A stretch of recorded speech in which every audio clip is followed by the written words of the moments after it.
Thank you very much indeed. It's really a great delight and honour to be with you this evening, to spend an hour and a half talking about my favourite subject, which is sleep and circadian rhythms. As Mark was saying, there are two books that really cover much of the material that I'm going to be talking about this evening. There's one which is a few years old on sleep, and one that's now just over a year old on circadian rhythms. This kind of looks like shameless advertising, and of course it is. But there is the paranoia of the author. You know, you wander into a bookshop, and many of you I know will have experienced this, and you see a great pile of your books, and you think, gosh, that's exciting. And then as you approach, you see they've all been reduced to 50p. So, yes, there's a bit of shameless advertising. What I thought we could cover this evening is a sort of a brief introduction, then talk about the biology of sleep. And we'll touch on circadian rhythms, these 24-hour body clocks.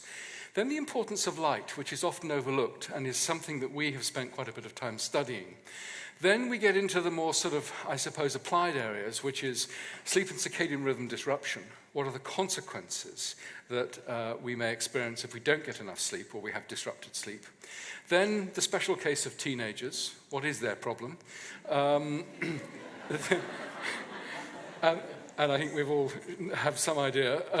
Mental illness, which I think is turning out to be an absolutely incredibly interesting area. You know, why is it that in so many areas of mental illness, whether it's schizophrenia or depression, do you have this concurrent disruption of sleep? What's the link between these two really important domains of our health?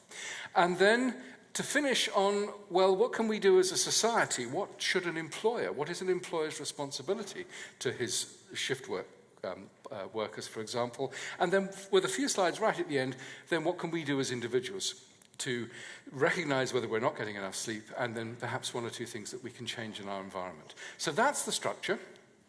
And let's kick off with the introduction. And we will have time for questions, so we can hopefully explore some of these themes in a bit more detail.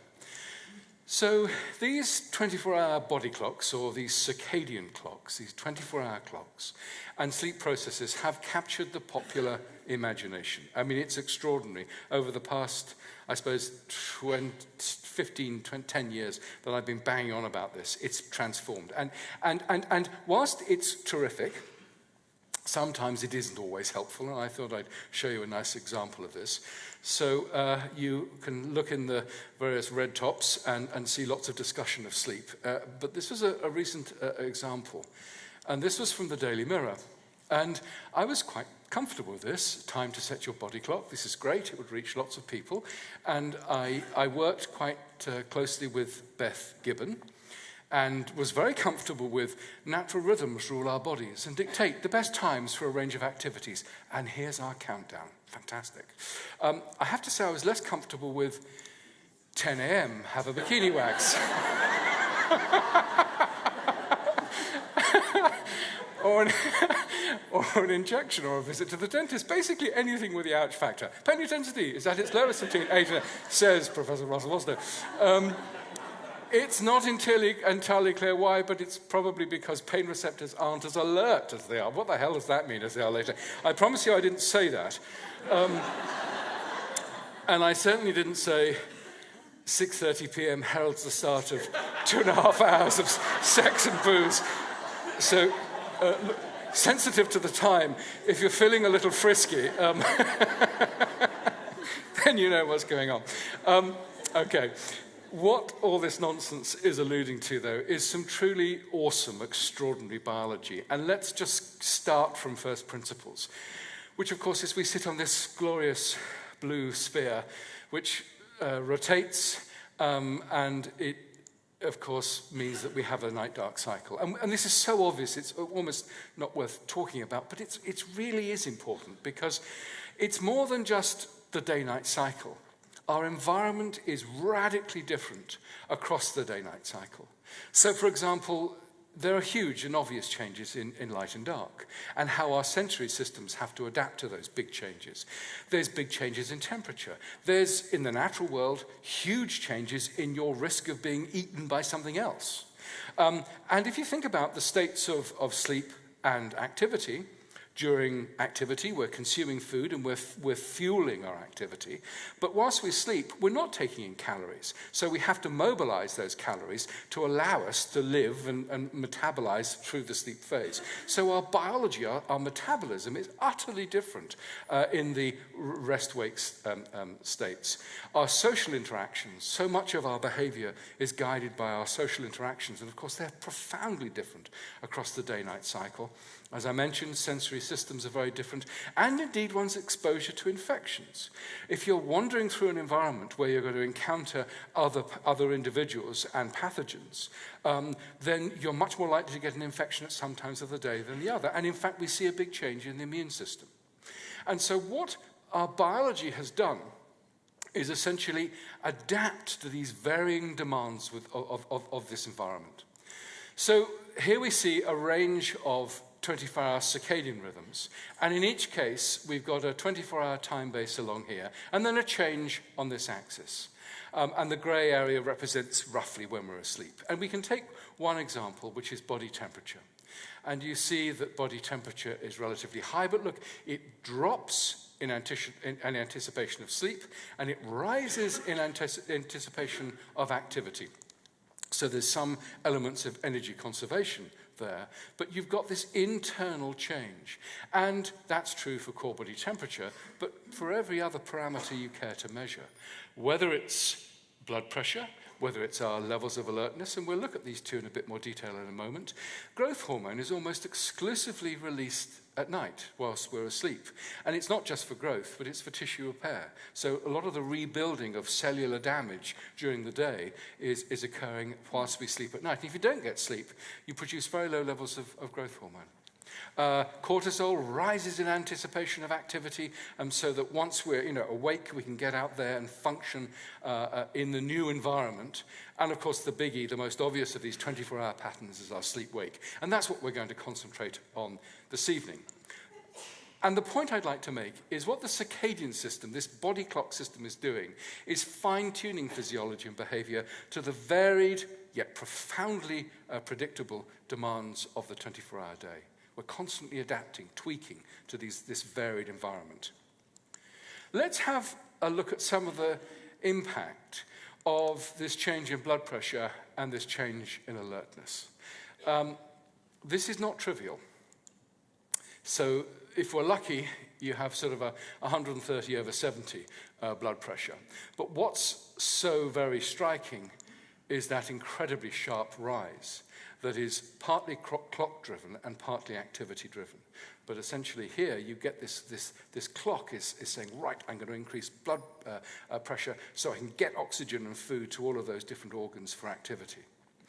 And if we look at the frequency of stroke, here's time of day along here, and this is the frequency of stroke, and this is some work done by my colleague Peter Rothwell. We see this very sharp rise.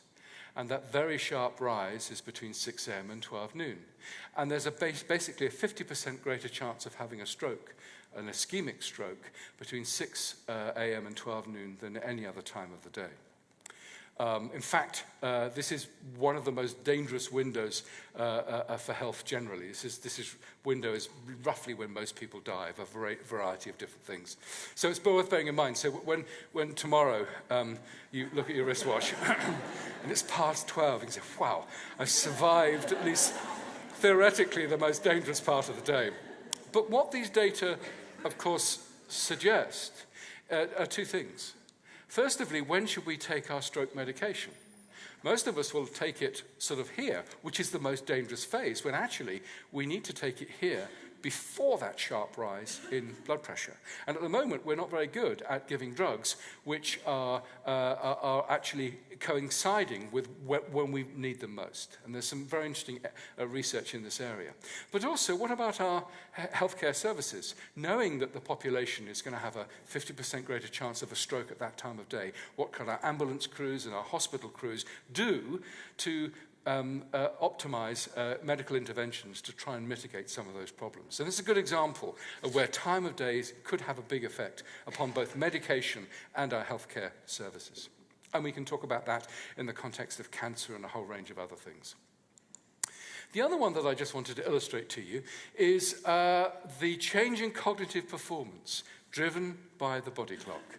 And what we've got here is a drop in our ability to process information on this axis and time of day along this axis.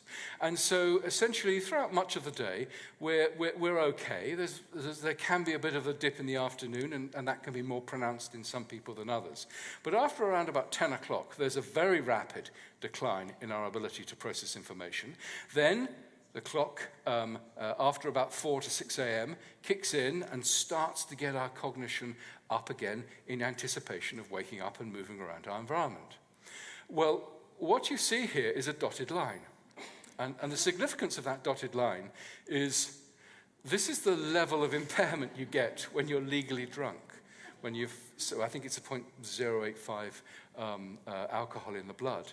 And what's so striking, of course, is that our ability to process information at 4 to 6 o'clock in the morning is worse than if we consume sufficient alcohol to make us legally drunk. So if you take nothing from this talk other than the fact that if you happen to be driving a car at that time of the day, be incredibly careful, because your ability to process information and respond to danger will be profoundly impaired, worse than if you were legally drunk. And of course, no great surprise, accounting for traffic volume, this is indeed the most dangerous time of the day to drive a car. This is when many fatal accidents are occurring. And we'll come back to that later on. But what I really want to focus upon is this extraordinary biology of sleep. And let's start to dissect it. Well, what we've got here is from statistics from the American Time Use Survey, and it's for a large number of individuals between 25 and 54, and they've got children. And what it does is divide up their activities. So about 37% of their activities are work-related, including the commute to and from work. Then you've got leisure and sport, household activities, eating and drinking. It's actually quite a small percentage of our time. Caring for others. Remember, these individuals have children. And there's a whole bunch of other. But look at this great segment here. On average, across the entire lifespan, we spend 36% of our entire lives asleep. At this age, it's about 32% asleep. But what that represents is a huge and profound behavior. And in fact, in terms of time spent, it's the single most important behavior we experience. And I really want to put that 36% into some sort of context. Now, anybody here about to celebrate their 60th wedding anniversary? Anybody? Yes? There's some people nodding sagely. I don't look young enough, sir, actually, to be even close. But what I'd like to point out is that of those 60 years with your partner, 21 and a half of those would have been asleep. So whether you can take full credit, and I've often wondered when I've attended these family events that I should take this sort of off and replace it with a 38 and a half years, because that's actually the time spent interacting. But the serious point, actually, when you go to those events in the future, you can actually think of this slide. But the serious point is that the quality of this 21 and a half years of sleep will very much influence what's going on during those times interacting with others. It's also fascinating to think about how we view sleep now in our priorities and how sleep was portrayed and thought of in the pre-industrial era. If you think about so many of the plays and the sonnets of Shakespeare, they are littered with references to the importance of sleep. Enjoy the honey-heavy dew of slumber. O sleep, O gentle sleep, nature's soft nurse, how have I frighted thee? Just beautiful words, but embracing the importance of sleep. And a contemporary of Shakespeare was a chap called Thomas Dekker.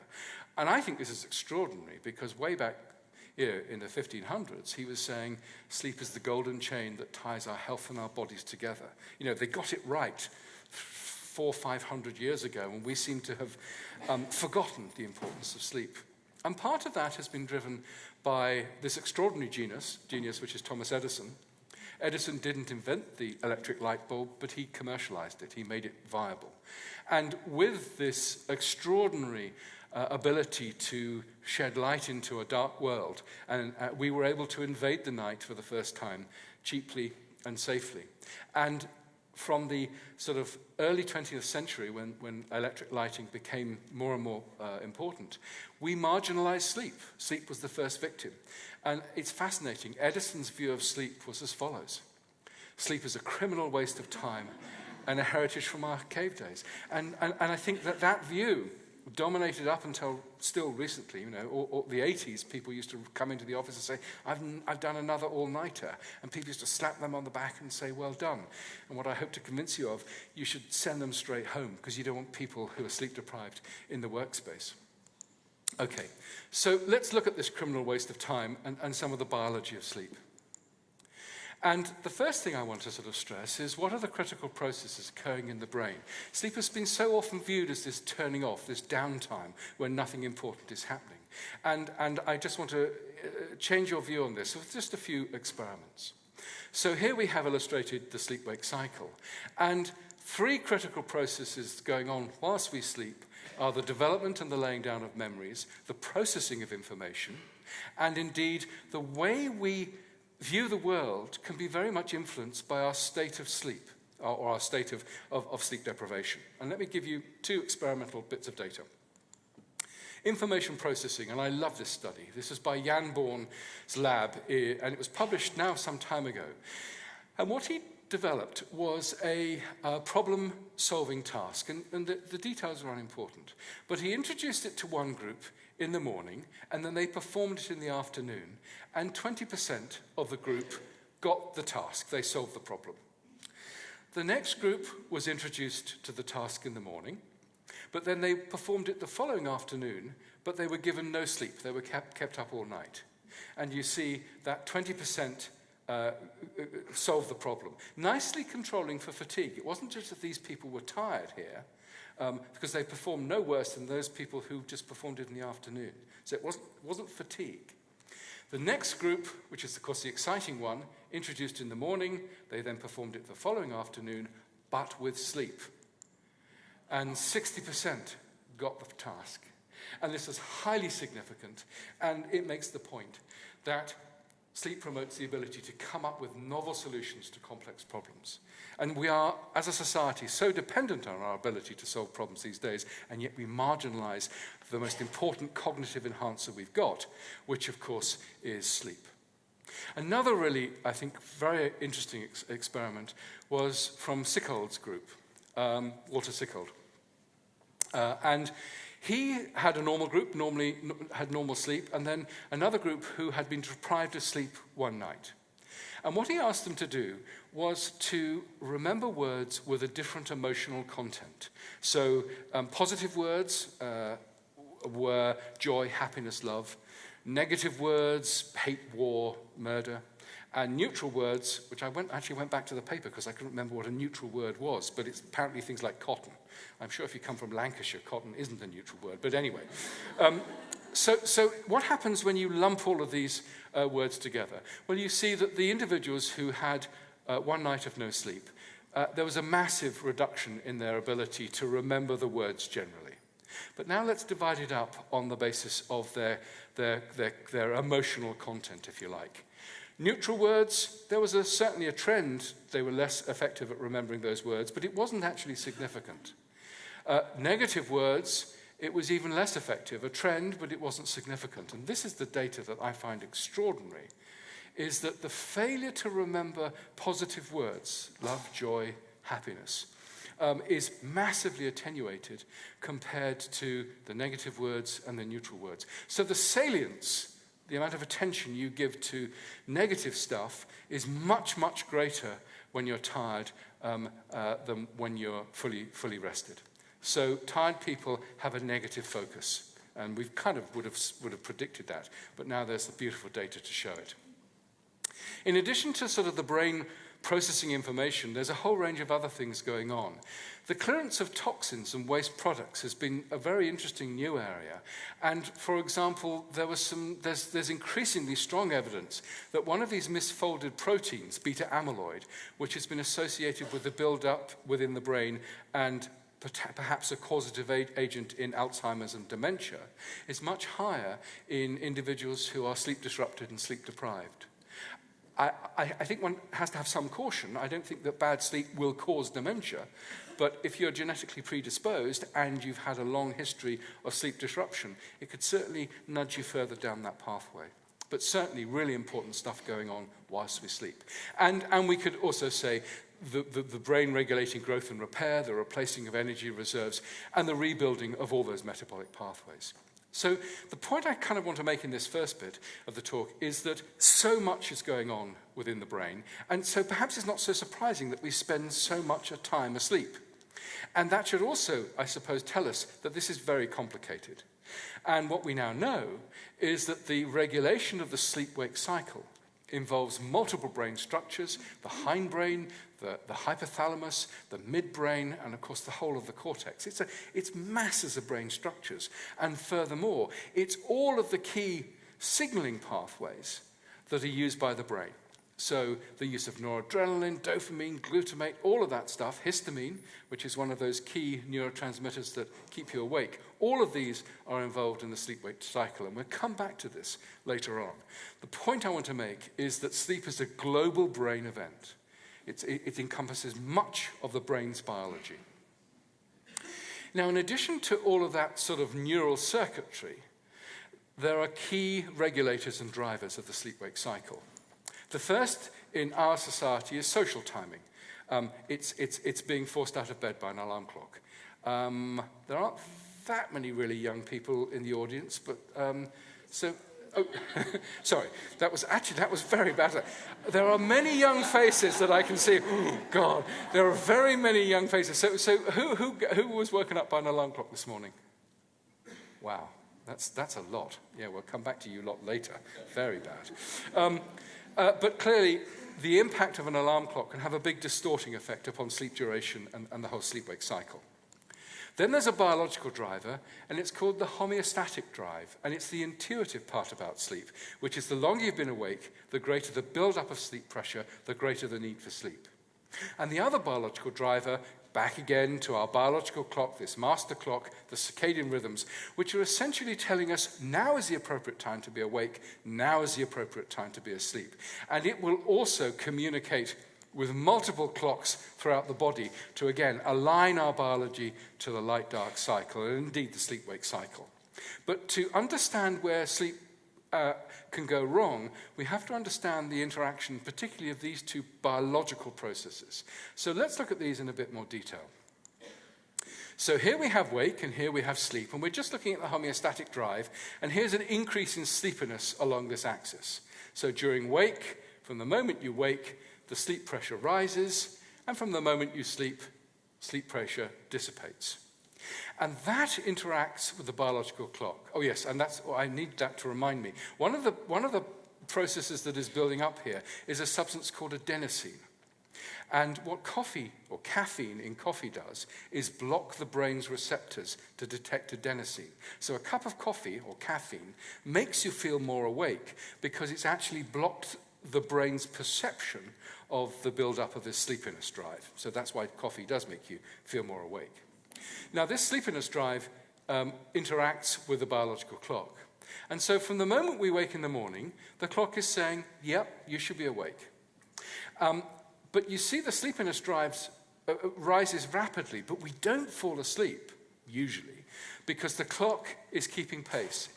As the sleepiness drive rises, so does the clock's drive for wakefulness. So at this time now, you're probably at your most sleepiest, but you're not, hopefully, falling asleep because the clock is saying, no, not ready to go to sleep yet. The clock then approaches sleep, and the wakefulness drive declines, and then when you go into sleep, the wakefulness drive is very low, the sleepiness drive is really high, and so you fall asleep at this point here. And throughout the sleep episode, the wakefulness drive is low, but as you approach morning and wake, the wakefulness drive kicks in, and you wake up at that point there. But what you see, of course, is this is where sleep is most likely. So if you happen to wake up during the first part of the night, It's easy to get back to sleep because the sleepiness drive is high, the wakefulness drive is low. If you wake up sort of here for whatever reason, it's much more difficult to get back to sleep again, because the sleepiness drive has declined, and it may well be that the wakefulness drive is beginning to kick in. So that's why these two systems are important and why they interact. And of course, they're completely mixed up in shift workers and in jet lag, because you're tired at the wrong time when your body clock is telling you need to be asleep. It's just a complete mess. These two oscillators are mixed up. I've talked a lot about circadian rhythms, but I haven't sort of told you where in the brain the master clock is located. So we've got here a brain, and these are the eyes, and these are the optic nerves, and they fuse here, and we can take a section through this part of the brain. And sitting just above where the optic nerves meet is a small structure called the suprachiasmatic nuclei, or the SCN, and it consists of about 50,000 cells. And these yellow dots are the cells here, and each one of those cells is a clock. This is what's, I think, absolutely extraordinary. You can take one of those cells out, you can look at it in a dish, and it will show a 24-hour oscillation. So the clock is a subcellular molecular mechanism of genes and proteins which interact to form a 24-hour oscillation. And what we now know is that subtle changes in some of those genes can speed up the clock or slow down the clock, and there's a genetic basis for whether you're a morning person or an evening person, or your morningness and eveningness can be influenced by your genetics. So you've got these 50,000 cells which are all working together to produce this master clock which aligns our internal biology to the outside world. Okay, so we've talked about the clock, and we've talked about all these other factors here. But for this clock to be of any use, it has to be set to the external world. And for that, it's the eye, and it's exclusively the eye, and I'll show you some evidence for that in a moment, which detects the light-dark cycle, sets those molecular clocks to the external world appropriately. And we'll talk about the eye in some detail. The eye, though, is also sending projections into the brain, which also change levels of alertness. So the brighter the light, the more alert you are. In fact, if you get lots of light before you go to bed, it'll increase alertness and increase the time it takes to get to sleep. So it's one of the rules is to try and minimize light exposure before you go to bed. There's also the loop of the pineal. This is and the production of melatonin. It is most emphatically not a sleep hormone. It has a mild, moderatory effect upon sleep. It is a biological marker of the dark. It is always released during the dark. And it feeds back and probably onto the master clock and probably reinforces the light signal. But you'll often read it's the sleep hormone. It is absolutely not. In about 70% of people, if they take 3 milligrams of melatonin before going to bed, it can reduce the time it takes to get to sleep a little bit. But it is not a major sedative. It is not a major agent. Now, what I've emphasized here is that you've got all of these interacting systems. An alarm clock, lots of coffee drinking can screw up the homeostatic drive. You've got your biological clock. You might be a morning person or an evening person. It may well be that you're getting an abnormal light-dark cycle, either regulating the clock or informing the brain, and you've got all these neurotransmitters and brain structures. And what this complexity means is that the sleep-wake systems are immensely vulnerable to disruption. And the sorts of disruptions that we see will have an impact upon our overall health, as we'll discuss later, your cognitive health, your ability to process information, your emotional and mental health, as we'll touch on later, and of course, all of these systems are interacting. So the point I'm trying to make is that the sleep-wake systems sit at the heart of really, really important biology, and they are also very vulnerable to disruption as a result of societal pressures or aspects of disease. Before we talk about sleep-wake disruption, I want to talk about the importance of light. So let's strip away all of these various components and just look at the way that the eye interacts with the clock. And we are able to measure rest activity patterns in individuals as a result of these little wristwatch devices, and they measure movement, they measure acceleration. And this is an individual who is, in fact, unemployed, and you'll see this trace again later on when we compare to the patients with schizophrenia. And this is midnight, and this individual is going to bed after midnight, and there's a fairly ragged get up and go to waking up. But it's a pretty stable rest activity profile on days.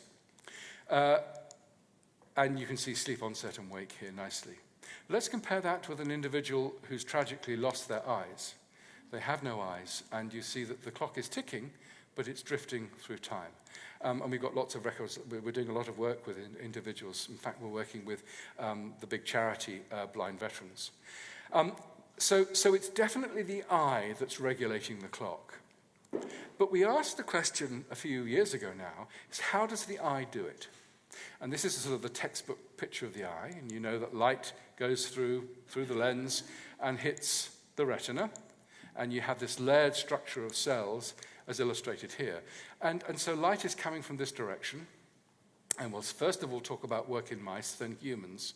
And so, remember, light is passing through all these cells first. These are the visual cells, the rods and the cones. These are the inner retinal cells, and then these are the ganglion cells, who integrate all the light information and then fire off the messages via the optic nerve into the brain. And we then started, quite some time ago, looking at mice with genetic defects in their eye, such that the visual cells had largely degenerated. So these mice were visually blind, they couldn't respond to visual tasks. And we then asked, well, can they regulate their clock to the light-dark cycle? And they could. And they could with absolute precision. There was no change in their ability to regulate their clock to the light-dark cycle. And we thought, this is extraordinary.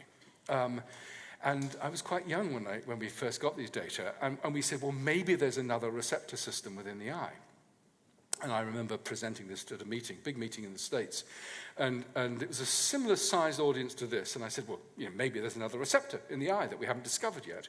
And somebody at the back stood up, and I thought they were asking a question. And they looked at me and they said, bullshit. And just walked out. We've been studying the eye for 150 years. Are you seriously telling us we've missed an entire receptor system? Well, we had to do better experiments, of course, because it's theoretically possible that all you needed was these terrible few degenerate cells that were left. Couldn't work for vision, but they might work to regulate the clock. So we then genetically engineered some mice where all the receptors were lost. And what was extraordinary is that these mice responded perfectly normally. When you covered up the eyes with little patches, this ability had gone. So there was something else in the eye. And what that something else was a small number of photosensitive retinal ganglion cells. So those cells that form the optic nerve, about 1 out of every 100 is directly light sensitive, and it fires its projections into the brain and is regulating the suprachiasmatic nuclei. There's another light sensor within the eye. And we demonstrated this in mice, and then we're able to show that humans, we're just like mice. They are maximally sensitive to blue light, so the blue of a blue sky, and we can come back to that later on. And the discovery that the eye is doing two very different things has had some big impact upon clinical ophthalmology. So visual blindness need not be the loss of all light detection by the eye. So what's the impact of ocular diseases on human sleep-wake biology? So we've worked with my colleagues in the Oxford Eye Hospital, particularly with Susie Downs, who's a consultant there, looking at sleep-wake abnormalities in lots of different groups of patients with different eye diseases. And I won't show you all the data. That's another 3 hours. But I just want to summarize the data, and this is, I think, really important. There are two sorts of patient groups. Those individuals who've lost their rod and cone receptors, but have still retained their photoreceptors. Now, what you'll have throughout most eye departments in the rest of the world will be, sorry, you're blind, there's nothing more I can do for you. What the consultant needs to say is, look, you're visually blind, but you've still got these receptors, and what I would urge you to do is still seek out light, even though you can't perceive it, to make sure the clock is locked onto the external world. So you have an alarm clock or whatever it is, you make sure you go outside or you see light at the right time. And it gets even more frightening, actually, because there has been a tendency, it's rare, but it has occurred, where individuals who've become visually blind, they still have their eyes, but the sense has been, well, look, you're blind, your eyes are no use to you, you're going to damage them, they're going to be a source of infection, so why don't we just pop them out, replace them with some prosthetics because then it's so much easier for everybody. And of course, completely unwittingly, individuals have already lost their sense of space, but then they're deprived of their sense of time. The other group of patients that we're studying are those where diseases have affected the inner retina. The visual cells are there, but the inner retina has been lost, so there's no way that the visual cells can speak to the brain, and of course you've also lost those ganglion cells. And these patients, there's not a great deal one can do. You can try and consolidate with melatonin, and in some individuals, in the absence of any light signal, 3 milligrams of melatonin at bedtime, the clock can just about stabilize to that. And that's worked, in fact, in some children. But one of the big pushes at the moment, and I don't have time to go into it, is the development on new drugs based upon how light is interacting with the biological clock. And we're at a sighting stage, so we can fool the brain into thinking it's seen light with these drugs, and that's looking really promising. And that's part of our collaboration with the Veterans for the Blind. Okay, so the point is, clinical ophthalmology must appreciate that the eye provides us with our both a sense of space and our sense of time. And this potentially could affect at least 39 million people around the world who are profoundly blind, and a further 285 million who are severely visually impaired. So this is a large number of individuals. How much light do we need? And it's complicated. So here's environmental light levels, and we're exposed to a huge dynamic range of light. So from moonlight, candlelight, sunset, and a museum's display case is around about 50 lux. Office lighting is only 300 to 400 lux. Near a window is 3,000 lux for most spaces. Light outdoors in the shade is 10,000 lux. And even in England, on a full sunny day, I know they're rare, but we can get up to about 100,000 lux. So there's a huge dynamic range. The rods give us our sense of black and white vision and our sensitive down here. The cones are here, and so most domestic spaces, we can of course see color vision perfectly well. They can operate there. But what's important is that those photosensitive retinal ganglion cells need a lot of light. So they need light in the 1,000 lux range. But it is a bit more complicated because it's not just the intensity, but it's how long you get exposed to that light. Its wavelength, the color, the time of day, whether it's dawn versus dusk, the task, are you regulating the clock or are you regulating alertness? How much time you've spent outside, agricultural workers versus office workers, and indeed there's changes in sensitivity as we go from young people to old people. And I just want to give you some sense of the time of day is really important. So here we are, here's the light-dark cycle, and this is activity. Let's call this sleep on these around about dusk and around about dawn. If you see light at dusk, it delays the clock. You'll get up later the next day. If you see light at dawn, you advance the clock and you get up earlier. And one of the things that we've just found, we've just completed, actually published, it's to be published fairly soon, has been on students, university students. And we've looked at them all over the world, and it's not light intensity, whether you're in Australia or Groningen in Holland or Oxford, that's the most important factor. It's how much time you spent outside at dusk. That's the key factor. Most students are late. They're going to bed late and getting up late because they're seeing lots of dusk light and they're not seeing very much dawn light. And so you can change morningness and eveningness a little bit with dusk light. And I just sort of want to emphasize the fact that, of course, we live inside a lot, and so our light exposure is going to be changed. If we go outside, it's going to vary hugely. And the light that we're exposed to is hugely complicated, and we're still struggling forward about what to do with artificial lighting. The point I want to just finish on in this area here is we may inadvertently make the problems of sleep disruption much, much worse by providing a very weak light-dark signal to the clock. And the classic example of this is in the nursing home environment. We said that you need several thousand lux for a really good way to set the clock. This is a nursing home at 2:20 in the afternoon, and these individuals are being exposed to 20 lux. I mean, really very low light intensities. And what my colleague Aus van Summeren did from the Netherlands was to look at the sleep-wake patterns of individuals before increasing the light in their environment. And you see, here's the light-dark cycle they're exposed to, which is about 1 to 200 lux on average. And it's a pretty ragged rest-activity cycle. He then went in and installed bright lights, which were much more like environmental light. And you see, look at this, a beautiful consolidation of the sleep-wake pattern. And critically, in those individuals where you saw a consolidation of sleep-wake, cognition went up very significantly. So a nice relationship between good sleep, sleep disruption, and cognition in the elderly. We could make a big difference to levels of cognition and sleep-wake by getting the light right in these internal spaces. Oh, yes, and I want to just talk about non-seasonal depression as well, because this is really quite interesting, and the use of light boxes. When these were introduced, I think we were slightly uneasy whether this was something important or not. But the data are now pretty good, and this is a paper published last year. So this is increasing levels of depression, so it's worse along here, in response to 4 different treatments. So, this is improved levels of depression, so you're getting better as you go down the scale here. This is the first group, which is a placebo. They thought they were getting a treatment, and there was some improvement.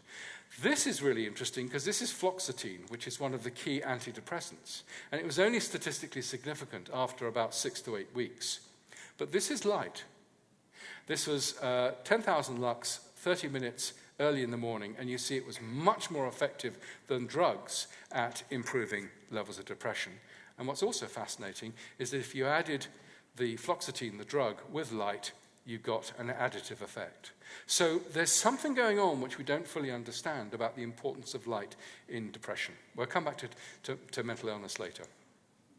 Okay, sleep and circadian rhythm disruption. Finally, I said what we've got here is immense complexity. And I just want to give you some examples here. So the short-term effects of sleep and circadian rhythm disruption, which we've all experienced, are loss of attention, high levels of microsleeps, the failure to process information.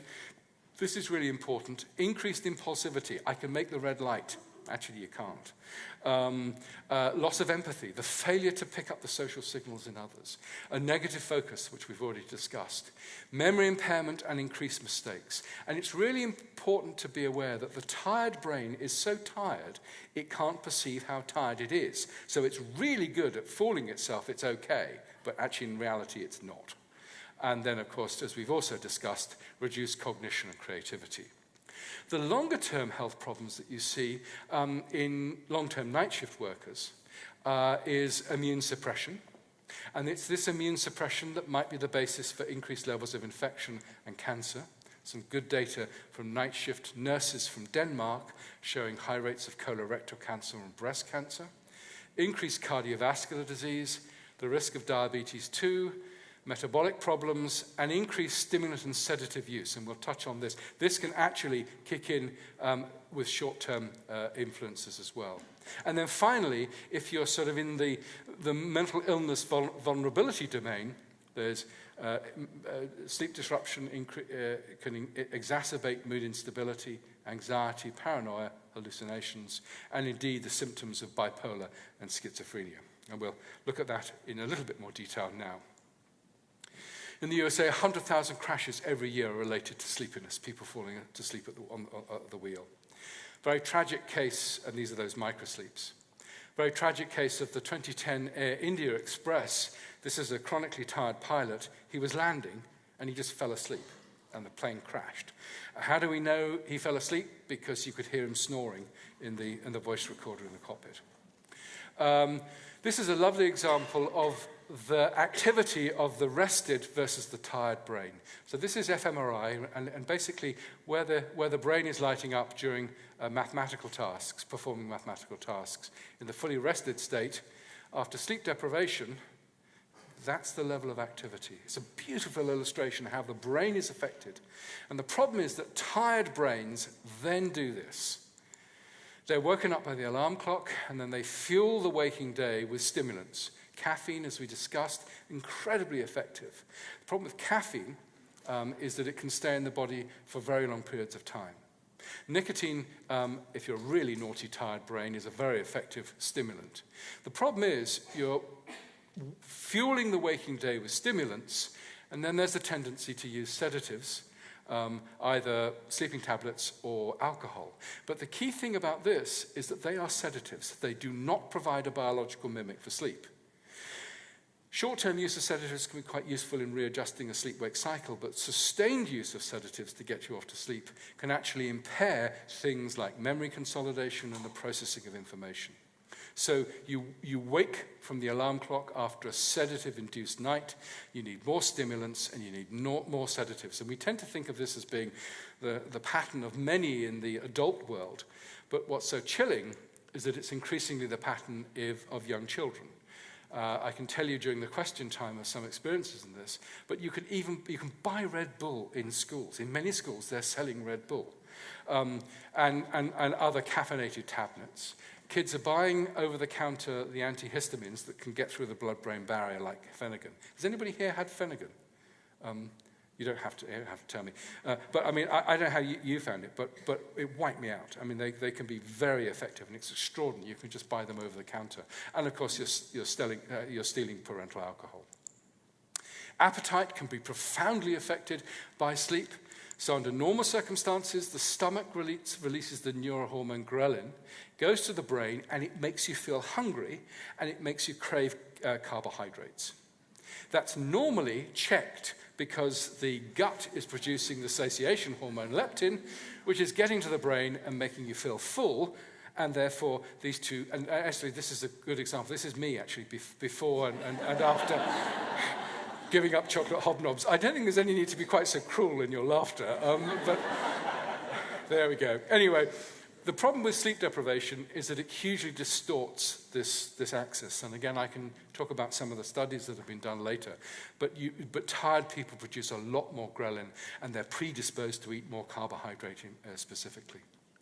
And then we go to the final pathology. Sleep disruption has a big effect upon long-term stress hormone release. Short-term stress, really good. But when you're chronically tired, the only thing you can do is override this biological drive to go to sleep, is activate the stress axis, and that's associated with throwing glucose into the circulation, getting glucose intolerance, metabolic problems.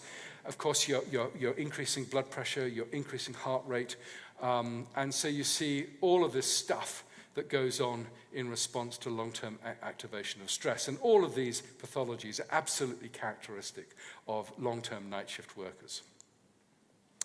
Before we look at what to do about it, I just want to touch on teenagers.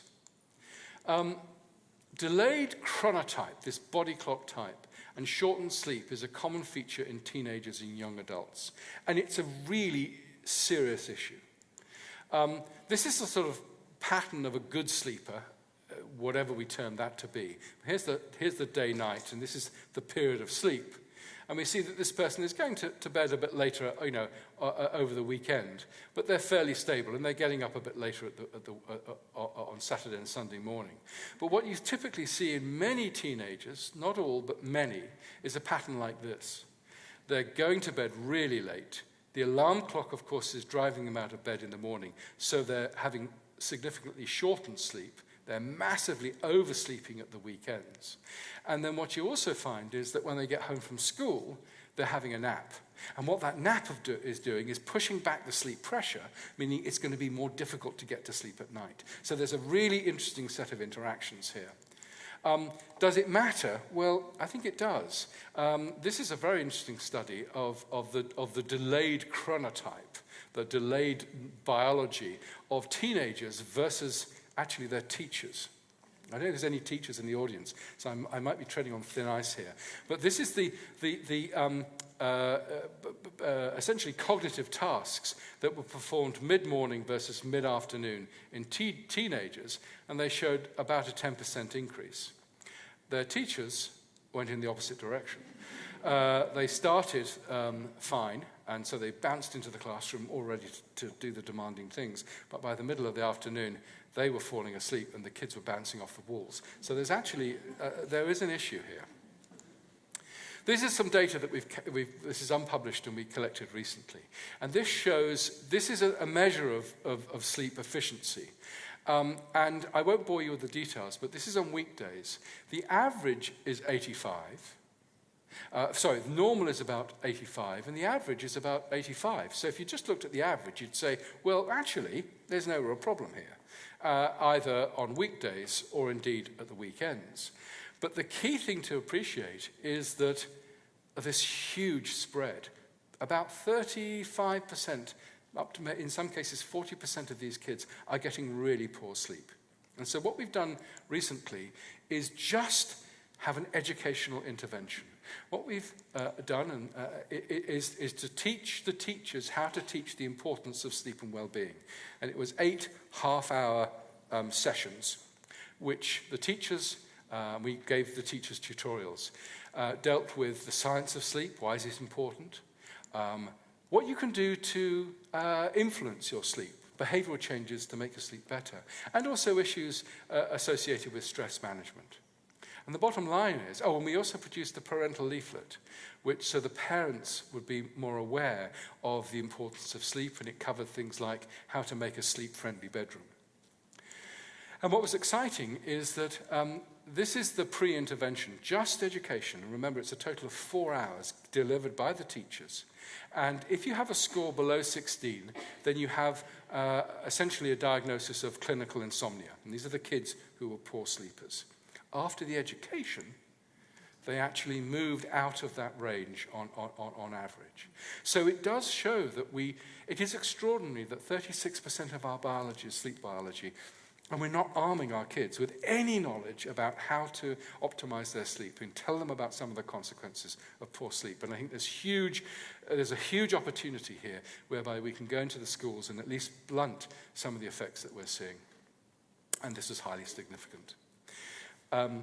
Okay, to continue, Mark. Where's Mark on? Yep, all right, jolly good. Okay, so mental illness. Greater than 80% of individuals with a psychiatric condition report sleep-wake problems. This is a publication from 2011. Our work with the Department of Psychiatry in Oxford would suggest it's even higher than that. What's fascinating, and this is what got me into this some years ago now, is that Kraepelin had talked about sleep-wake disruption in patients with mental illness way back in the 1880s. But what was really interesting is that with the introduction in the 1970s of the antipsychotics, people were quite aware of the sleep-wake disruption in this patient group. But they said, oh, well, it's the antipsychotic medication. That's the cause of the sleep disruption, forgetting that for 100 years people had talked about sleep disruption in the pre-antipsychotic era. And what really got me into this was a discussion with a psychiatrist in a lift. And he was basically saying that the abnormal sleep you get in schizophrenia, in this case, is simply because these individuals don't have a job. And this is his quote: "My patients don't hold down a job, so no wonder they get up late, miss my clinic, and don't have friends." And I thought that was unbelievably crass. So we decided to look at how bad sleep-wake is in individuals with a diagnosis of schizophrenia. And I won't show you all the data, but I do want to show you the patterns. Here's the one you saw earlier. Here's our unemployed individual. And they're going to bed a bit late, and it's a bit wobbly. But this is the range of patterns we got with individuals with schizophrenia. This was the best. So here's midnight. So much of the activity is occurring after midnight. This individual was just drifting through time. They were normally sighted. We don't know what was going on with these individuals. This individual was sort of basically hanging on, drifting, and then fell apart completely. Then you have this incredible fragmentation, and then this individual had no 24-hour pattern at all. These rhythms weren't just bad, these are utterly smashed. And it was those observations, followed by understanding the neuroscience of sleep and wake, that made us think about a new way of thinking about this problem, which is that sleep disruption and mental illness share overlapping brain circuits and neurotransmitters. Remember, the sleep-wake systems are using all the key neurotransmitters. So if you have a change in a neurotransmitter pathway that predisposes you to mental illness, it's almost certainly going to have an effect upon sleep in parallel. Now, clearly, so you will be predisposed to have mental illness and sleep disruption, but it can be made worse because the sleep disruption, by its global effects upon our biology, its distorting effects on biology, can exacerbate the mental health severity.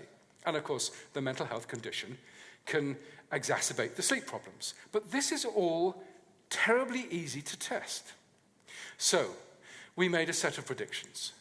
And the first was, genes linked to mental illness will also affect sleep and clocks. So we took genes that have been linked to human schizophrenia, changed those genes in a mouse, and then asked the question, what's happened to the sleep-wake pattern of the mouse? And many of the genes that have been linked to human schizophrenia also disrupt sleep-wake in a mouse. So good evidence for a genuine overlapping pathways there. Furthermore, we've been able to show that some of these new clock genes that have been discovered are linked to certain mental health states as well. So there is clear evidence for this component here.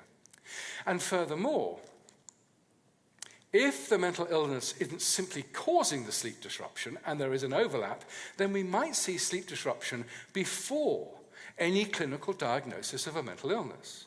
So again, working with Guy Goodwin, you can identify individuals who are at high risk versus low risk of developing bipolar conditions. And what we see is that in the low-risk kids, there's a nice sleep-wake pattern, but in the high-risk kids, you're already beginning to see a disruption of that beautiful sleep-wake profile. So there's, again, evidence for that overlap. And then finally, what about this loop here? And this is the most exciting. What happens if we can partially stabilize sleep-wake disruption? Do we have an effect upon the severity of the mental illness? And so that was the experiment. And what we were able to do was partially stabilize sleep-wake in a group of individuals. These are the control groups at 0, 10, and 22 weeks. They didn't have a sleep intervention. And the experimental group had sleep restoration, and we halved the levels of paranoia.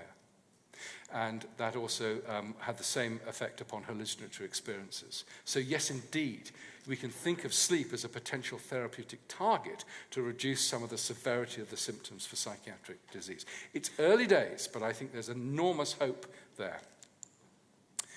Finally, what to do? Are we okay to go on for another? We're all right. Okay, great. Sorry, I said to Mark I'd take slides out, and I think I ended up putting more in. So what can we do to help individuals who are suffering sleep disruption? And I want to tackle this as both as a sort of a societal level, what an employer can do, and then what we might want to do as individuals. First of all, chronotype individuals. And what I mean by this is that there are morning types and evening types. And if you have night shift workers, it would make an awful lot of sense to match the body clock type to the type of shift. So, we've talked about larks versus owls, and we said there's a genetic component, there's an age component, and it depends upon natural light exposure. But this is the distribution of morning types and evening types throughout the population. You see there's a big spread here. And so the difference between when you want to get out of bed, biologically, versus when you're forced to get out of bed by an alarm clock is called social jet lag. And the greater the social jet lag, the greater the chance of poor health, obesity and diabetes too, worse mood, sleepiness, fatigue, increased risk of smoking and alcohol consumption, and this is work, I should say, by my friend and colleague in Munich, Till Roneberg. And look at this for heart disease. For each hour of social jet lag, the difference between when you want to get out of bed versus when you're forced out of bed is associated with an 11% increase in the likelihood of disease. So for goodness sake, an owl on the morning shift will suffer hugely compared to a lark. It's a greater distance, greater social jet lag. So why don't we? I mean, we're not going to put the 24/7 society back in its bottle. Night shift work is here to stay. But what we could do is offer, as a possibility, a chronotype test and say, okay, you guys will be best suited to the morning shift, you will be ideally suited to the day shift, and you will be ideally suited to the night shift. Now, clearly, we wouldn't force this, but a very simple test could be done to try and optimize your body clock with the demands of when you need to work. Higher frequency health checks. What we've talked about is the importance of catching, well, we haven't talked about this yet, but what we've talked about is that you have increased cardiovascular disease, cancer, obesity, all these sorts of things, and in night shift workers. So why the heck are we not screening for these conditions early in this particularly vulnerable group? And why it's so important is we just look at the statistics for cancer. Early stage, you can catch cancer. There's almost 100%, there's certainly a greater than 90% chance of actually living for 5 years. Late stage, you're dropping in colorectal cancer to 12%, prostate 29%. So vulnerable individuals should have higher frequency health checks. And that's something that we should, I think, insist upon. Technology to help vigilance. This is a very chilling statistic. These are junior doctors who've had either an accident driving home or a near miss driving home. 57% reported an accident or a near miss. And in fact, in Oxford last year, we lost one of our junior doctors. She crashed on the way home after the night shift. Why the hell aren't we using these things? You can buy them in the high-end German cars. They detect the face, and they detect if you're falling asleep, and they tell you that you're falling asleep, and they're very good. They work. So I feel that there's a duty of care by an employer to provide such devices if you're driving home on the night shift. And it's easy, simple technology that we have here now. Appropriate nutrition. This is also leaves me aghast. Shift workers, we've seen these lists before. What food do we give to night shift workers on the night shift? It couldn't be worse. It's fast food, high fat, high sugar. And what we should be providing them is much more nutritious, easy to digest food. And it's I don't understand why Marks and Spencer's hasn't produced a whole range of night shift work food. You know, small, high protein, low fat, low sugar, that would at least mitigate some of the problems you're seeing here. Sleep education, we touched on that within the context of children, but I think it's really important that we let our workforce know of some of the impact and the problems of doing night shift work. And why? And it's not just the workers, it's the parental, the family group. And here's a chilling statistic. For night shift couples with children under 19 years, the risk of divorce increased up to 6 times when one of the spouses worked between midnight and 8 a.m. as compared to daytime hours. And you know, that loss of empathy, that change in behavior that you see after tiredness, we've got to let the partners know that this is likely to happen. And it's not that these people have become bad, it's just one of the biological consequences of working on the night shift. What can we do as individuals? Well, the first question is, how much sleep do I need? And insufficient sleep is suggested by the following. I think there are some confusing messages out there. You know, there's this idea that we all have to have 8 hours of sleep. That's, I think, misleading. What you need to do is work out what your sleep priorities are and your sleep needs are for you. And so first of all, you need to address, well, am I dependent upon an alarm or a person to wake me up? And about what? Probably 40% of the audience have already admitted that they're not getting enough sleep. Does it take a long time to wake up? Do you have that real sleep inertia, that sluggishness? Do you oversleep hugely at the weekend? And particularly on holidays, how does your sleep pattern change when you're not forced to get up at the same time? Do you seek out stimulants? I think it's extraordinary. I'd love to get the statistics on the rise of night shift workers, the night shift work and the number of Starbucks and Costas. Do you need these stimulants to sustain wakefulness during the day? Do you desire or do you take a nap during the day? Do you sense a loss of empathy and increased irritability, either in yourself or are others reporting it about you?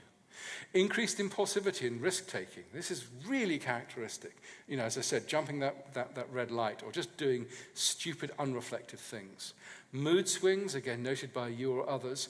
And again, the failure to concentrate or process information. These are all things that you can ask yourself. And what do? Well, you have to develop a good sleeping environment. And this is my last slide. so it's all right. Removing distractions from the sleeping space. Get rid of the televisions, the computers, turn the internet off. Put the internet on a timer, for goodness sake. Keep the sleep space dark, not too warm and quiet. I think I should get a sort of a retainer fee for John Lewis for recommending their blackout curtains. They really work very well. You sort of line them, normal curtains with those, and they work spectacularly well. Actually, and this is kind of obvious, invest in a comfortable bed and mattress and pillows. Make the sleeping space a place, a haven for sleep. Get rid of all of the other crap.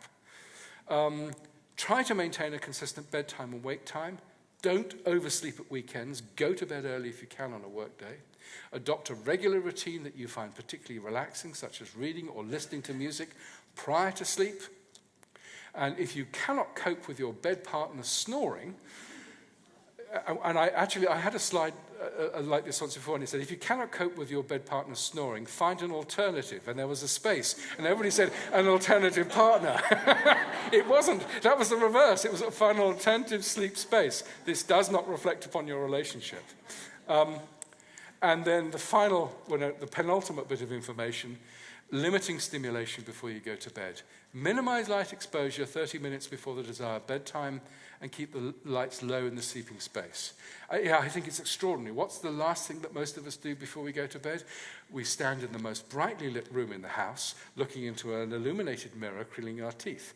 That increase in light will increase levels of alertness and delay sleep onset. Eat at the same time, as we've discussed. Avoid caffeinated drinks in the afternoon and certainly not before sleep. Avoid the use of alcohol or other sedatives to induce sleep. It's okay to do it acutely from time to time. It's where you depend upon that as your normal routine. Engage in regular physical exercise, but not within 4 hours of going to sleep. There was some really interesting controversial stuff there. There was a study which said, yes, morning exercise, really good for consolidating sleep, and another study said morning exercise had no effect. The difference between the two studies was that one group exercised outside and was exposed to the morning light, whereas the other did so in a gym. So if you're going to exercise outside. That's where the data are supporting. Avoid stressful situations before sleep. My wife always wants to discuss the bank account before we go to bed. I said, nope, in the morning. I really don't want to know how poor we are.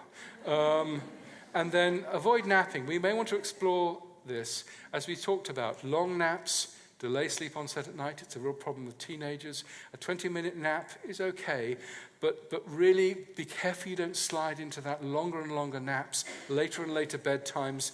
You're tired. You need, it can become a bit of a problem. And of course, finally, getting the right daylight exposure. Ideally, morning light is the most useful at setting the clock. If you're a morning type, which are rare, then evening light could help you get up a bit later. Okay. I'm sorry, I've horribly overrun. Well, it's taken just over an hour, so it's not that bad. What I wanted to give you some sense of was sort of just, I suppose, the contradiction between the way we think about the importance of sleep now and the pre-industrial era. Talk about the biology of sleep and this interesting set of interactions, and it's immensely complicated. And also talk about the importance of light and how we should be thinking more about light as the way it affects our sleep-wake patterns. Understanding this biology can help us understand the nature of sleep and circadian rhythm disruption. And then we talked specifically about teenagers, mental illness, and then we touched on at the end what we can do potentially as individuals. And with that, I'd like to finish, and thank you for your attention.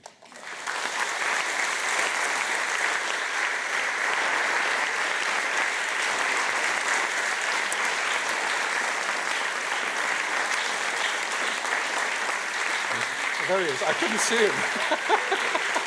Sleep behind you. Russell, thank you so much. Such a lot to take in. I'm worried now that I'll have thoughts rushing through my brain all night to try and digest all of this. That's all right. Go to a quiet place, listen to some music. Thank you. We do have some microphones for questions. I'm sure you'll have lots of things you wanted to ask. A few people did send in questions beforehand, some of which you've addressed. This question of, do we need 8 hours sleep? Yeah.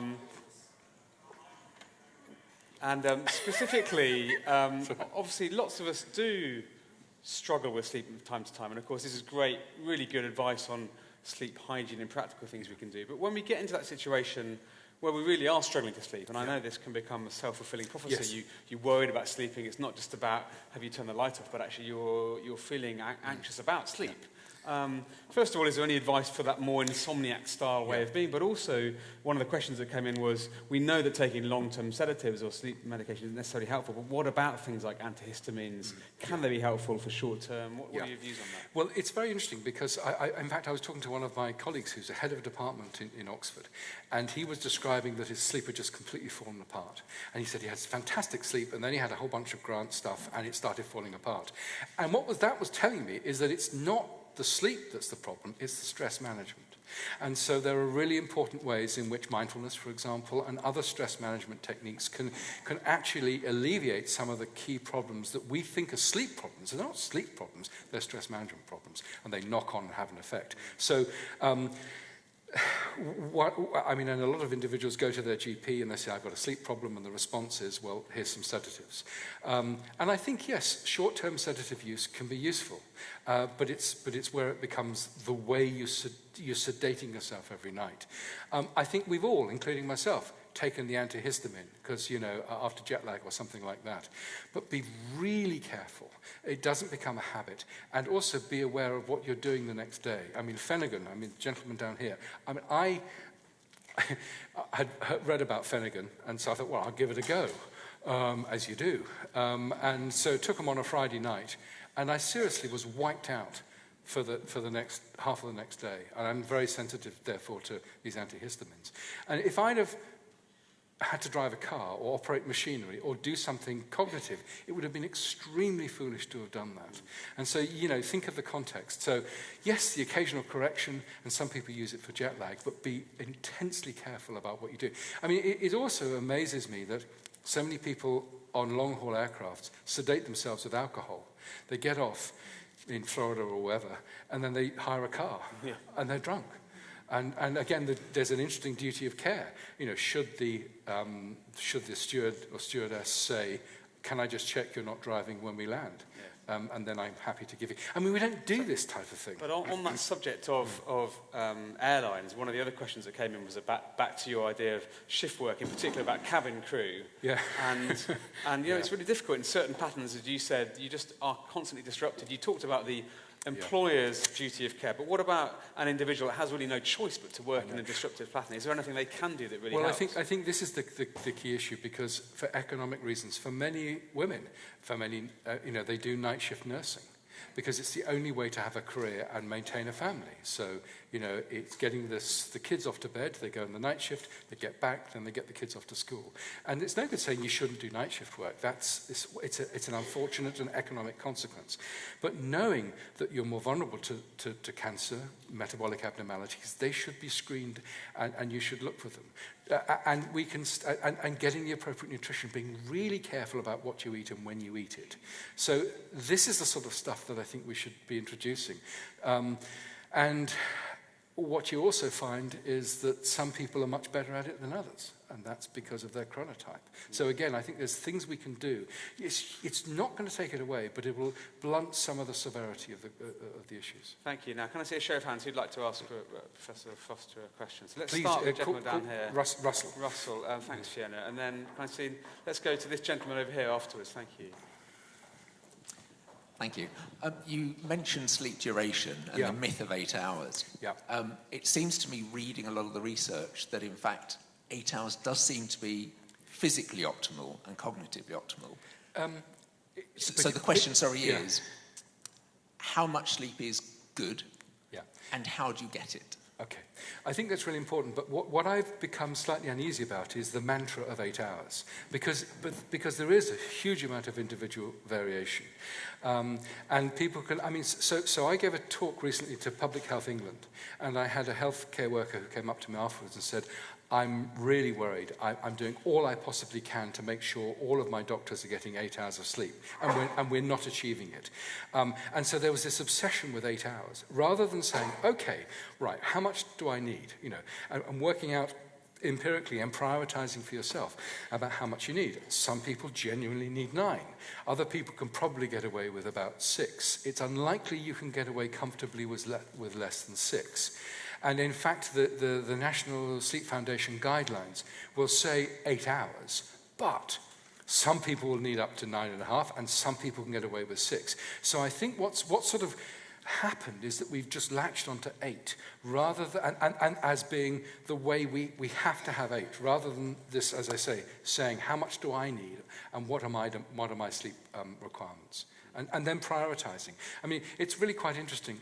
Morning types, if asked, does your work life interfere with your preferred sleep times? They say, no, it's just wonderful. And then ask the question, does your social life interfere with your preferred sleep times? They say, it's absolutely awful. I want to go to bed early on a Friday night, and all my mates, are dragging me out. And so there's different tensions in different groups, and there is that variation across society, and we need to be aware of it and use it where we can constructively. Thank you. Let's come over here. Question. Who's got the microphone? Yeah, thank you. I just want to thank you. I just wanted to ask, what did you? Can you tell us a little more about the studies, the gym studies? One of them found that exercise in the morning. I don't have all the details to hand. I'm happy to try and look those up. But I know that there was this. Again, the mantra was absolutely exercise, and the big study had got people to exercise outside. I can't remember what the exercise was, whether it was running or some other exercise, but they did it outside, and they got a big effect at sleep-wake stabilization. And what happened is that people tended to go to bed earlier and therefore got up earlier. And then another study looked at exercise, and it wasn't outside, and it had no effect at all. And actually, it's the variation is also there's going to be variation, because unless you chronotype people in the study, so there are studies also saying there's no effect of shift work on health, but unless you chronotype whether they're morning types and evening types and the amount of social jet lag, the noise that you get in the study is so highly variable that it doesn't make sense. So again, we need to be conscious of that variation. Thank you. Yeah. Let's see hands again. So we'll come a bit further back in the room. Let's take this lady in the pink top here, and thanks, Fiona. And then can you wander around and take that question right in the back row over there afterwards? Thank you. Hello, and thank you very much for a really useful talk. I work with families, and I come across many children who are born poor sleepers. Yes. Do you think that over the generations we're losing the ability to fall asleep naturally and easily? I think it's a really good question, and I think there are changes in societal expectations. I think many of us from my generation grew up and there was a bedtime, and it didn't change. You went to bed. The naughtiest thing you could possibly do was read a book under the bedclothes. Now, bedrooms, and particularly teenage bedrooms, are places of entertainment. And I think that we could perhaps, this is not necessarily the most popular response, but I do think we could be a bit more disciplined as parents. It doesn't go down well, and you have the kids saying, and I've experienced it myself, yes, but all my other friends can have a television in their bedroom and all the rest of it. But part of, I think, the failure for parental guidance is that we as a society haven't given the appropriate advice. It's just not there. And I think we should start to get the information out and get some authoritative voice. And what Mark and I were discussing this earlier, perhaps what we need to do is persuade government to have an authoritative website where the experts in the area do a Q&A. I mean, I do a lot of work for the Royal Society, and before any public policy documents that we produced, we first engage with the broader public, finding out what the questions are that they're interested in, what their misapprehensions are, what the confusions are, and then the policy is then informed by the public debate. And perhaps at sessions like this, we could start to get those sort of key questions and then contact the key researchers and then get some clear statements and authoritative statements out there where we can guide, I think, parental attitudes. So I think there's a change in the way we bring up our children. We're just much more relaxed, and for obvious and wonderful reasons. There's also data, though, suggesting that exposure to the light-dark cycle when you're young. So there's one or two studies suggesting that kids in a neonatal, preterm kids in a neonatal wing, and like intensive care, there's constant light. If you expose these children to a light-dark cycle, they develop stable sleep-wake rhythms earlier. What the long-term sleep-wake is like in those individuals. We simply haven't any idea. And it raises another issue about what's happening with sleep. So, for example, in those kids we've been looking at, those with the poor sleep, what's their long-term educational trajectory or health trajectory? We simply don't know. And I think we've got to get sort of long-term sleep studies, studying the... And it's crazy, it's such a shame, because there are these long-term, longitudinal studies, but sleep has never been considered as an important parameter to measure. But I think things are changing. Yeah. Thank you. And then there's a lady at the back as well. Hi. Hello. Wait, oh, there you are, yeah. Hi, thanks for your talk. So interesting because I work in the field of chronic pain. So, so sort of particularly interested in terms of the sort of overlap in brain circuits and neurotransmitters related to mental health. And I think you could almost add a third bracket on there in terms of chronic pain.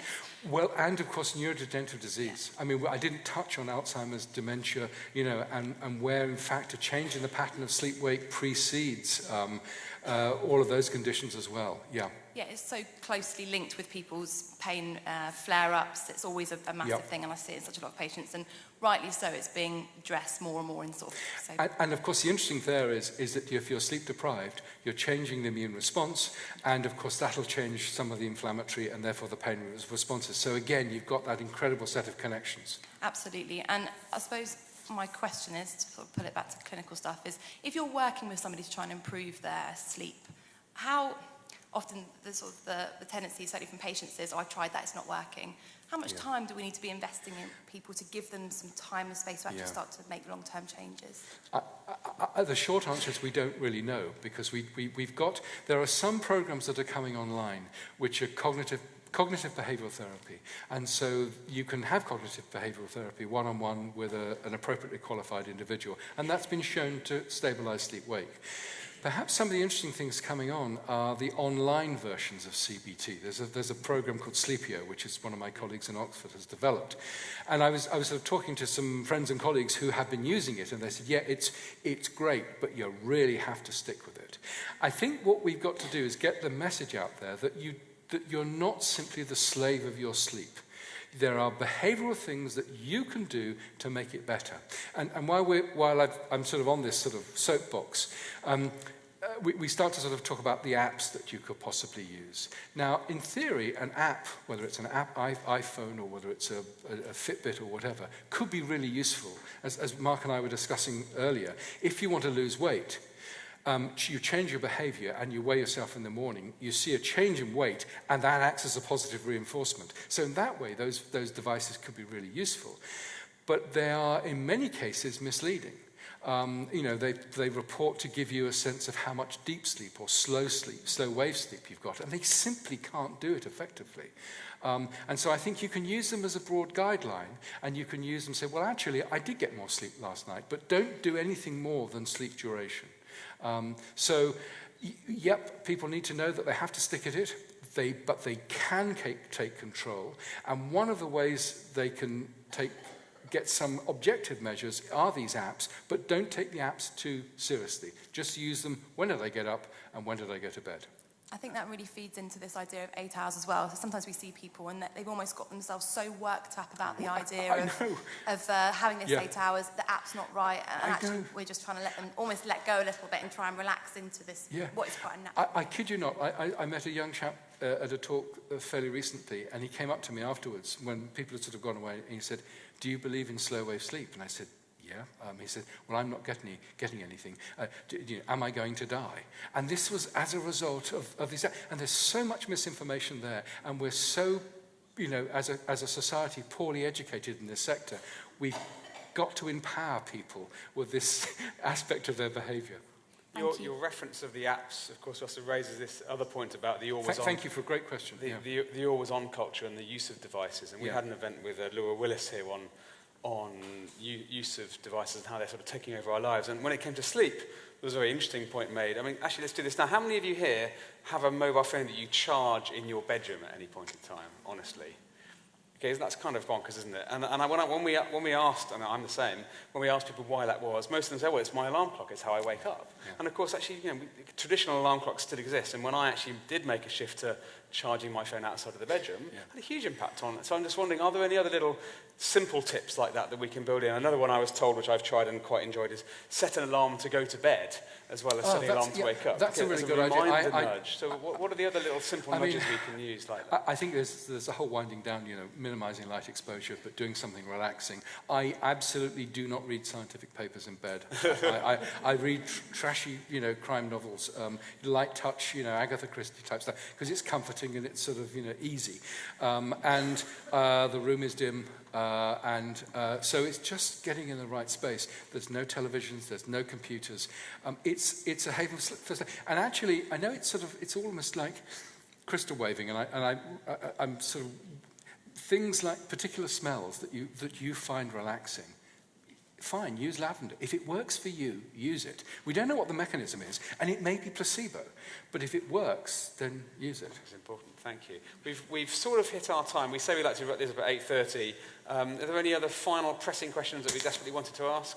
Let's take one from Vanessa, and then I think we'll have to wrap up because we've got to let people go away. But I'm sure Russell will be happy to stay and answer a few more questions after the event as well. So let's just take one over here, and then we've got a couple of final announcements to make at the end as well. Brilliant talk, Russell. Thank you. Just a really simple question. Is it true that an hour before midnight is worth two after? That's a great question, and I'm not completely sure, but what the biology would suggest is that what you've got in the first half of the sleep episode is lots of deep sleep. And what we're thinking now is that deep sleep is part of memory consolidation and the processing of information, whereas REM sleep is more emotional processing, and there's less deep sleep. So if you agree with that, that the first half of the sleep episode is, restorative, deeper sleep, then it kind of makes sense.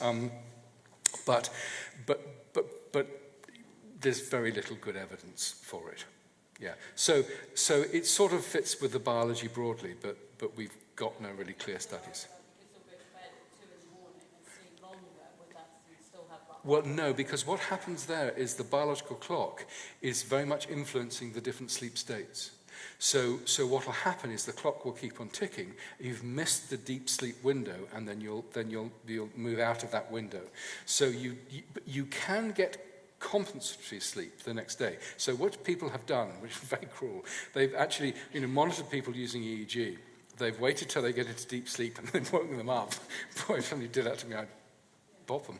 Anyway, and then the next night they went into deep sleep for longer. So it's really interesting because it seems to be genuinely defended, but it's still more concentrated at the first half of the night than the second half of the night. We thought we knew what REM sleep was all about, this rapid eye movement sleep. And that's when we, dream sleep, and we thought, oh, that's memory console. It doesn't seem to be. I think the sort of consensus now is that it's probably emotional processing. But it's, what's so fascinating is that neuroscientists, up until recently, have not gone into the area of sleep. No serious neuroscientist would, you wouldn't ruin your career on something as ridiculous as sleep. It's extraordinary, and people warn me off this whole area.